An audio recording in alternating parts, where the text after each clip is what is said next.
আমরা জামাতে ইসলামী এবং তাদের যে সমমনা ৮ দল রয়েছে তাদের সাথে আমরা কথা বলেছি এবং তাদের যে নির্বাচনী সমঝোতা জাতীয় নাগরিক পার্টি এনসিপি সেই নির্বাচনী সমঝোতায় সম্মত হয়েছে। আমরা জাতীয় নাগরিক পার্টি এনসিপি এবং এই সমমনা ৮ দলের সাথে আমরা একত্রে নির্বাচনে অংশগ্রহণ করব বলে আমরা সিদ্ধান্ত নিয়েছি। আপনাকেই বলছি, ইন্স্যুরেন্স করলে সিটিতে সুরক্ষা পাবেন নিশ্চিত। জাতীয় নাগরিক পার্টি এনসিপির পক্ষ থেকে আমরা প্রথম থেকে বলে এসেছি যে আমরা আসন্ন এই নির্বাচনে আমরা এককভাবে এই নির্বাচনে আমরা অংশগ্রহণ করতে চাই। আমরা ৩০০ আসনে প্রার্থী দিতে চাই এবং সে অনুযায়ী আমাদের প্রস্তুতি এবং পরিকল্পনা চলছিল। আমরা সারা দেশ থেকে মনোনয়ন আহ্বান করেছিলাম যারা প্রার্থী হতে চায়। এর পরবর্তীতে আরও ২টি দলের সাথে আমাদের একটি রাজনৈতিক সমঝোতা হয়েছিল সংস্কার প্রশ্নে।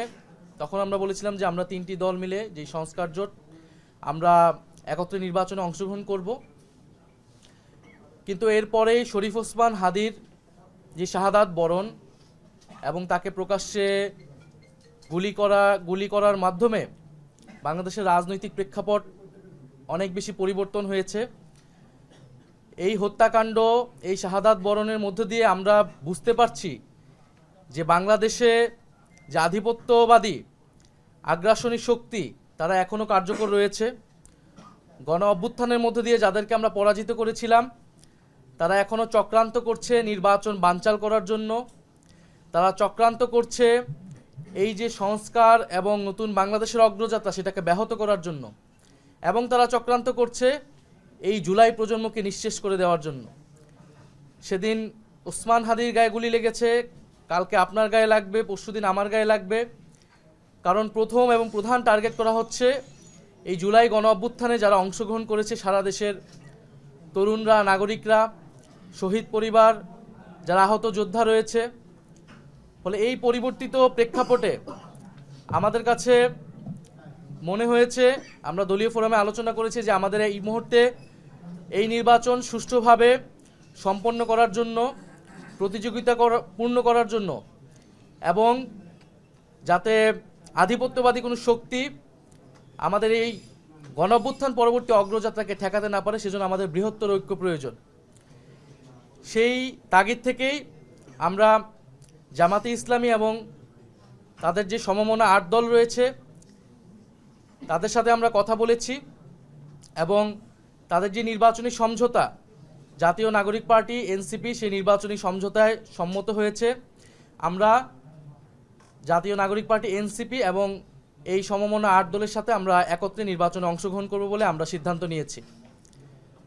দ্বিতীয় বিষয়টি হচ্ছে এই নির্বাচনী সমঝোতা এটি একদিকে যেমন নির্বাচনী বৈতরণী পার হওয়ার জন্য, অন্যদিকে আমাদের যেই এনসিপি প্রথম থেকে সংস্কার বিচার প্রশ্নে আমরা কাজ করে যাচ্ছিলাম, সেই সংস্কার বিচার এবং আধিপত্যবাদ বিরোধী, দুর্নীতি বিরোধী এই বিষয়গুলোতে আমাদের ন্যূনতম কর্মসূচিও থাকবে।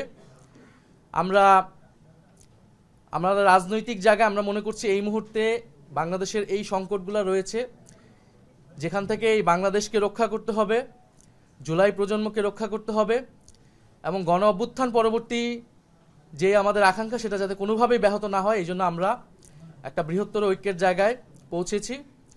আমরা আজকে আনুষ্ঠানিকভাবে আমরা শুধু এই ঘোষণাটি দিচ্ছি। ঘোষণাটি অলরেডি সমমনা ৮ দলের প্রেস ব্রিফিং থেকে আপনারা জানতে পেরেছেন।